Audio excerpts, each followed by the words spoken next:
Her kimin o dünyası var, özüne göre. Bana da bol yaşı bolsun, özüme göre. Özüme seyrediyen, özüme innik yörediyen. Ala dilim özüm çözyen, Mehmet Milli'nin özüm kovilyen. Öğretmen bana, aklın olsa özüme ver. Gep vermen bana, kimin kimliğini özüm bilyen. Gürleşenim var, dağyalı dostum var. Yok men hiç tada zar del, gülyalı gülüm var. İşim yok başkaları bilen benim, şuğulşuma men hiç yutkamam. Söz ver yerlerken yana sözümle duryan yok.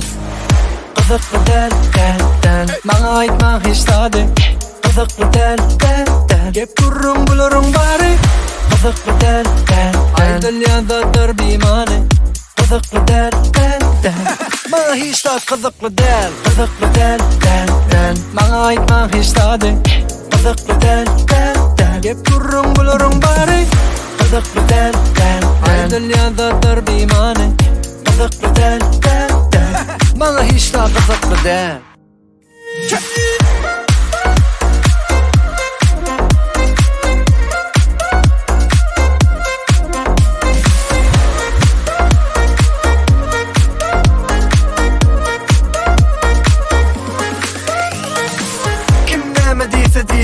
Diyecek sadını yüzüme değilsin. Özüm bilyen min nehili, bir durkum bol bilem ok her hili. Öğretmen bana, aklın olsa özüme ver. Gep vermen bana, kimin kimliğini özüm bilyen. Gürleşenim var, dağyalı dostum var. Yok men hiç tada zar del, gülyalı gülüm var. İşim yok başkaları bilen benim, şuğulşuma men hiç yutkamam. Söz ver yerlerken yana sözümle duryan yok.